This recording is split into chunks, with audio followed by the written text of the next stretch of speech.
Sunday school की दुनिया, Sunday school की दुनिया, संडे स्कूल की दुनिया, संडे स्कूल की दुनिया, संडे स्कूल की दुनिया, संडे स्कूल की दुनिया, संडे स्कूल की दुनिया, संडे स्कूल की दुनिया।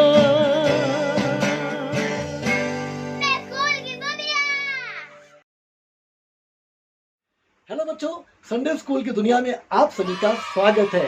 मैं pastor Emmanuel Zion present worship ministry की तरफ से आप सभी का प्रभु यीशु के नाम में स्वागत करता हूं।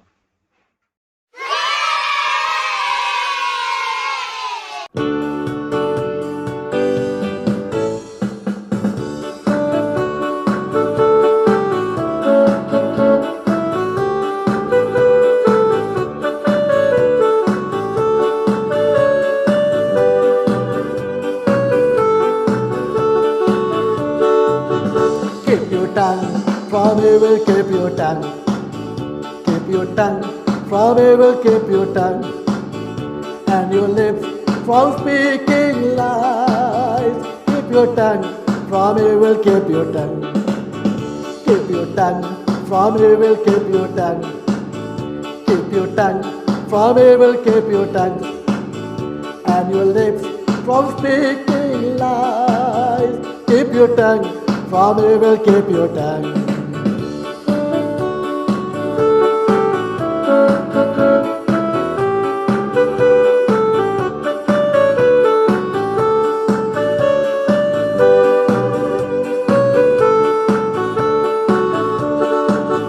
अपनी जीभ शैतान को ना सौंपो, अपनी जीभ शैतान को ना सौंपो, अपने होठों से झूठ न बोलो, अपनी जीभ शैतान को ना सौंपो, अपनी जीभ शैतान को ना सौंपो, अपनी जीभ शैतान को ना सौंपो, अपने होठों से झूठ न बोलो, अपनी जीभ शैतान को ना सौंपो।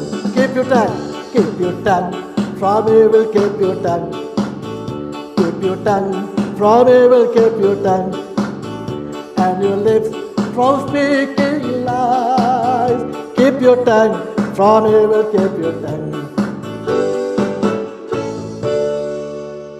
अभी गानों में तो बड़ा मजा है, कहानी कौन से सुनने वाले हैं? मैं और मेरे सारे फ्रेंड्स। बहुत अच्छा सवाल है नाइसा। तो आज की हमारी स्टोरी है जो कहानी हमने पिछली बार सुनी थी, एसाव और जेकब की। आज उसी के हम सेकंड पार्ट पे जा रहे हैं और बताएंगे कि आगे क्या हुआ। तो बच्चों, हम चलते हैं अब कहानी की तरफ और मैं आपको बताऊं कि जो कहानी हम सुनते जा रहे हैं उसके द्वारा हम बाइबल के अंदर छिपी हुई ढेर सी कहानियों के बारे में जान पाते हैं और उनसे क्या शिक्षा मिलती है वो भी हम देखने पाते हैं। और इन दिनों में जो हम कहानियों के दौर में आगे चल रहे हैं, आज मैं आपको आइजक के दो बेटों की कहानी सुनाने जा रहा हूं जिनका नाम एसाव और जेकब, जो आपने अभी तक सुनी थी। लेकिन आपको बताऊं कि इस कहानी के बाद में क्या हुआ। इस कहानी के बाद में हुआ ये कि जो जेकब था वो तो बाप को धोखा दे चुका था और उसकी माँ ने कहा भाग जा, अगर तू नहीं भागेगा तो तेरा भाई एसाव आएगा और तुझे मार सकता है। और तब उसने एक काम किया और वो वहां से भागा और भागते भागते भागते भागते वो सोचने लगा मैं किधर जाऊं, कहाँ जाऊं। तब उसको याद आया कि उसके मामा जी रहते हैं बहुत दूर, उनका नाम है लाबान। तब वो बोला ठीक है, मैं लाबान मामा के घर जाऊंगा और वहां पे जाके रहने पाऊंगा। जब वो लाबान मामा के गांव में पहुंचा तो वो पहचान ही नहीं पा रहा था कि लाबान मामा का घर कौन सा है। तभी उसको एक लड़की आती दिखाई पड़ी और वो जब लड़की को उसने देखा तो वो उसके मामा की लड़की थी। और तब उसको मालूम पड़ा कि उसका मामा तो यही रहता है। और तब उसने वहां पानी वगैरह पिया और उस लड़की के बारे में जब मालूम हुआ तो उसने कहा जाके बता दो कि मैं उनका भांजा हूँ और वो मेरे मामा है लाबान। और तब ये लड़की वहां से गई और जा करके वहां पर उसने उसके मामा को बताया कि आपका भांजा आया है। और इस लड़की का नाम था राहेल, जो बहुत खूबसूरत थी। और ये जब इस बात के बारे में जाना मामा ने कि उसका भांजा आया है, तो वो दौड़ा दौड़ा आया और उसने कहा, अरे कहाँ है मेरा भांजा? और तब वो अपने भांजे को अपने घर लेके गया और उसने कहा, अब तुम यहाँ पे रह सकते हो और तुम्हें कोई प्रॉब्लम नहीं है, तुम यहाँ जब तक चाहो रहना चाहो रह सकते हो। तब उसके भांजे ने एक बात बोला, मामा मैं आप ही के पास रहूंगा, आप ही की सेवा करूंगा, आपकी भेड़ बकरियां चराऊंगा और मुझे अपने यहाँ से आप जाने मत देना। तो उन्होंने कहा, ठीक है, तुम क्या चाहते हो कि मैं तुमको उसके बदले में दूं? तो उसका दिल अपने मामा की लड़की पर आ गया था, राहेल को, जो उसको लेने के लिए आई थी और उसको पानी पिलाया था। तब उसने कहा, आप एक काम करो कि राहेल से मेरी शादी करवा देना, जब मैं आपके लिए मेहनत करता हूँ, आपका काम करता हूँ, मुझे और बदले में कुछ भी नहीं चाहिए। तो लाबान ने कहा, ठीक है भाई, अगर तुमको राहेल से शादी करनी है तो ये सारे काम काज करने के बाद में तुम्हें 7 साल तक, 7 ईयर्स तक मेरी सेवा करनी पड़ेगी। जब 7 साल तुम मेरी खूब सेवा करोगे तो मैं 7 साल के बाद अपनी बेटी की शादी तुम्हारे साथ कर दूंगा। तो याकूब बोला, जेकब बोला, ये तो बहुत अच्छी बात है, मुझे मंजूर है। और तब वो खूब कठिन परिश्रम करने लगा और 7 साल तक अपने मामा की खूब देखभाल करी, खूब सेवा करी, सारी जिम्मेदारियों को पूरा किया। जब 7 साल पूरे हो गए तब उसने कहा, मामा जी मैंने अपना वायदा पूरा किया और अब आप एक काम करिए, मेरी शादी जल्दी से राहेल के साथ करा दीजिए। मामा की 2 बेटियां थी, राहेल बहुत सुंदर थी, लेकिन एक बड़ी बेटी थी, उसका नाम था लिया, और लिया थोड़ा धुंधला दिखती थी, चुंदी थी, तो वह ऐसे ऐसे देखा करती थी, उसके अंदर बस ये वाली प्रॉब्लम थी। मामा ने कहा, बेटा आप चिंता ना करो, आपने मेरी 7 साल सेवा की है और मैं अपनी बेटी की शादी आपके साथ कर दूंगा। उसके बाद बड़ी पार्टी शार्टी हुई, बड़ी सजावट हुई, डेकोरेशन हुआ, बढ़िया खाने मरे और उसके बाद में उस लड़की की शादी याकूब के साथ में कर दी गई। राहेल के लिए उसने बहुत मेहनत किया था और अब जेकब की शादी हो रही है। और जब शादी हुई, शादी होने के बाद में पार्टी वगैरह हुई और सब कुछ खत्म होने के बाद जब ये उस बेटी को घर पे लेकर के आया और जब वो घर में रहा और जब उसने उसका घूंघट हटा करके देखा तो मालूम पड़ा, अरे जिस लड़की के लिए इसने मेहनत करी थी ये राहेल नहीं है, ये तो लिया है जो चुन्नी है और आंखों से ऐसे ऐसे देखती है। उसको बहुत गुस्सा आया और तब उसने कहा, मामा जी आपने ऐसा मेरे साथ क्यों किया? मैंने तो राहेल के लिए इतनी मेहनत करी थी। मामा ने कहा, बेटा हमारे यहाँ ऐसा नहीं होता कि बड़ी लड़की बैठी रहे और छोटी की शादी कर दे। देख एक काम कर कि तू ऐसा कर कि 7 साल और अगर मेरी सेवा करेगा तो जैसे मैंने तेरी इस लड़की के साथ शादी किया है, मैं दूसरी बेटी के साथ भी तेरी शादी कर दूंगा, पर इसके लिए 7 साल और। अरे इसके साथ तो बड़ा धोखा हो गया था, ये क्या हो गया, मामा जी ने मुझे क्यों धोखा दे दिया। पर चलो अब तो जो हो गया सो हो गया, शादी भी नहीं तोड़ सकते। पर राहेल के लिए जो इसने उसको पसंद किया था, राहेल के लिए उसने कहा मैं 7 साल और सेवा करूंगा। 7 साल ही और अपने मामा के हाथ पैर दबाने लगा और उनके टाइम पे खाना लेके आने लगा, जो भी सामान वो मंगाते थे वो जाता था, भेड़ बकरियां चराता था, सारे कामों को वो करता था। धीरे धीरे वो 7 साल भी पूरे हो गए। जब वो 7 साल पूरे हो गए तब उसने कहा, अब वो समय आ गया है मामा जी कि आप राहेल के साथ मेरी शादी कर दें। और तब सही समय पर राहेल के साथ उसकी शादी कर दी गई। अब दोनों बहनों के साथ उसकी शादी हो गई थी। किस्सा बाइबल में आप पढ़ेंगे तो बहुत लंबा है, ढेर सी बातें हैं, पर मैं आपको शॉर्ट करके बता रहा हूं ताकि शॉर्टकट में आप समझ नहीं पाए क्या हुआ। धीरे धीरे इसके पास में ढेर से दास और दासी हो गए, ढेर से बच्चे हो गए, ढेर से चरवाहे हो गए, ढेर सी भेड़ और बकरियां हो गई और इतनी धन संपत्ति, इतना सोना चांदी, इतनी चीजें इसके पास हो गई थी कि अब ये बहुत धनी हो गया था। और तब परमेश्वर के कहने के अनुसार वो वहां से निकल पड़ा कि अपने भाई और अपने बाप के पास जाए और अब वहां जाके उनसे मुलाकात करे। पर इसके दिल में डर था, एसाव जो उसका बड़ा भाई है, कहीं वो इससे गुस्सा ना हो, क्योंकि इसने उसको धोखा दिया था, कहीं वो क्रोध में आके इसको मारे पीटे नहीं। लेकिन फिर भी इसने हिम्मत करी और सबको लेकर के ये गया और यब्बोक नदी के पास पहुंचा। यब्बोक नदी के पास पहुंच करके इसने कहा, धीरे धीरे सारा सामान पहले हम उस पार उतारते हैं।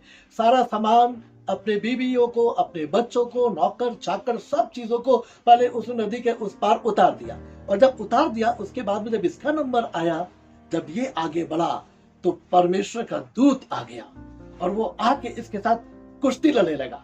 अब जब ये कुश्ती लड़ने लगा तो वो दूत इसको रोक रहा था और ये भी उसके साथ में हमला कर रहा था और वहां पर इन दोनों का मल्ल युद्ध होने लगा। जब आपस में कुश्ती होने लगी तो कुश्ती में पता आपको क्या हुआ, क्योंकि पिता ने जेकब को एक वरदान दिया था कि तू बहुत शक्तिशाली होगा। अरे ये इतना शक्तिशाली हो गया था, इसको इतनी ताकत थी कि परमेश्वर का दूत इसके आगे टिक नहीं पाया और ये उसके साथ में मल्ल युद्ध करता रहा। और जब परमेश्वर के दूत ने देखा कि अब मैं इससे जीत नहीं पा रहा हूं, तब उसने उसकी जांघ की नस को छू लिया। जब जांघ की नस को छुआ तो वो एकदम से लंगड़ाने लगा, पर तब भी उसने परमेश्वर के दूत को के रास्ते को रोके रखा। परमेश्वर के दूत ने कहा, देख सुबह हो गई है और अब मुझे जाना चाहिए और अब इस लड़ाई को यही खत्म करते। उसने बोला, नहीं, पहले मुझे आशीर्वाद दे तब तू जाना।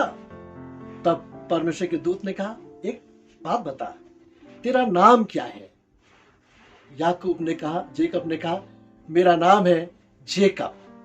बच्चों इस बात को याद रखिएगा, जेकब का अर्थ है धोखा देने वाला, क्योंकि इसने अपने पिता को धोखा दिया, अपने भाई को धोखा दिया और जब ये अपने मामा के घर पे आया तो इसके मामा ने इसको भी धोखा दिया, क्योंकि वचन में लिखा, जो तुम बोगे वही काटोगे। परमेश्वर के दूत ने पूछा, तेरा नाम क्या है? उसने कहा, मेरा नाम जेकब है। परमेश्वर के दूत ने कहा, आज से तेरा नाम धोखा देने वाला याकूब नहीं रहेगा, जेकब नहीं रहेगा, पर आज से तेरा नाम इज़राइल होगा। इज़राइल का अर्थ है परमेश्वर के लोग। अगर आप कभी भूल जाए तो जरूर से इस स्टोरी को ध्यान से सुने। जेकब का अर्थ है धोखा देने वाला, पर परमेश्वर ने धोखा देने वाले नाम को हटा दिया और हटाने के बाद में उसका नाम रख दिया इज़राइल, जिसका अर्थ है परमेश्वर के लोग।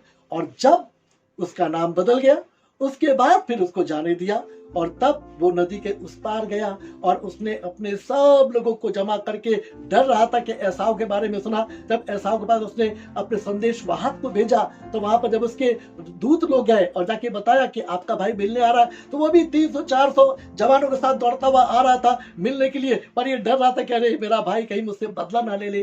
पर ऐसा नहीं हुआ, ये सारी भीड़ के पीछे थे ये और राहेल। पर तभी जब भाई आया तो उसने लड़ाई थोड़ी ना करी, उसने कुछ भी गुस्सा नहीं किया, पर वो उतर के अपने भाई के गले मिला और खूब रोया, खूब रोए। दोनों भाई रोए और ऐसे दोनों का मिलाप हो गया और अब वो लोग एक साथ होके, तब भाई ने कहा, चलो अब हम आगे को चलते हैं। प्रभु के बच्चों, ये था वो मिलाप जो पिछली कहानी में हमने सुना था। तो भाई आपस में एक दूसरे से अलग हो गए थे, पर यहाँ पर हम देखते वो दोनों भाई आपस में फिर से मिल गए। आपको याद होगा पिछली बार मैंने आपको बताया था कि छोटे वाले भाई को, बड़े भाई को, एसाव को तो कुछ भी नहीं मिल पाया था, कुछ भी नहीं मिला था, लेकिन जेकब के पास सब कुछ था। जेकब के पास सब कुछ था, पर फिर भी एसाव अब प्रभु में सामर्थ्य हो गया था। प्रभु ने उसको बहुत ताकत दी थी, वो अपने भाई के पास में रहता था और जब वो आया तो आकर के उसने अपने भाई से मेल मिलाप किया और अब वो दोनों अलग नहीं थे, पर अब उनके पास में सब कुछ था और वो मेल मिलाप से एक साथ रहने लगे। प्रभु के बच्चों, इस कहानी के द्वारा हम इस बात को सीखने पाते हैं और वो ये, जब जेकब ने अपने भाई को, अपने बाप को धोखा दिया तो आगे बढ़ के उसको भी धोखा मिला। जिस लड़की से शादी करना मांगता था उससे नहीं शादी हुई, पर जिस लड़की की आंखें चुंदी थी, टिमटिमा के देखती थी, उसके साथ धोखे से शादी कर दी गई। फिर उसने कहा, मैं 7 साल और सेवा करूंगा ताकि जिस लड़की को मैं चाहता हूं उसके साथ शादी हो।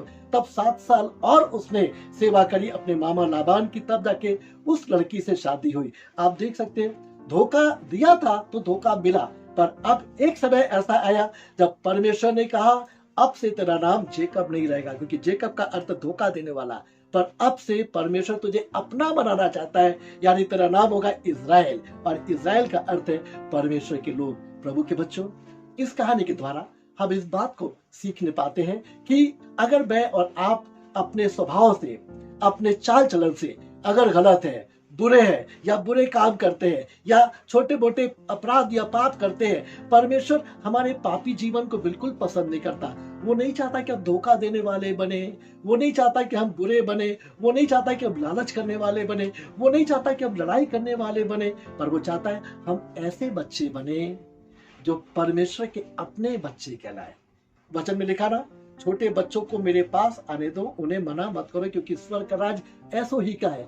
परमेश्वर बच्चों को अपना बनाना चाहता है, और इसीलिए उसने जेकब का नाम बोला, अब जेकब नहीं, अब तेरा नाम इस्राएल होगा, यानी परमेश्वर के लोग। अगर मैं और आप भी परमेश्वर के लोग बनना चाहते हैं तो हमें और आपको एक काम करना पड़ेगा, अपनी बुरे जीवन को निकालना पड़ेगा, अपनी बुरी आदतों को निकालना पड़ेगा, अपने गंदे सोच विचारों को निकालना पड़ेगा, और सबसे प्रेम मोहब्बत के साथ रहना पड़ेगा। क्योंकि परमेश्वर जेकब बनाना नहीं चाहता, पर परमेश्वर इस्राएल बनाना चाहता है। परमेश्वर धोखे का जीवन पसंद नहीं करता और उसने उसके नाम को हटा दिया, पर परमेश्वर चाहता है हम और आप उसकी संतान बन जाए। और उसकी संतान बनने के लिए आइए हम प्रभु के आगे अपने सरों को झुकाएं और आंखों को बंद करें, और मैं आपके लिए प्रार्थना करूंगा कि मेरे और आपका जीवन धोखे का जीवन नहीं, पर ऐसा जीवन बने जिससे प्रभु की महिमा होने पाए। आइए हम प्रार्थना करेंगे।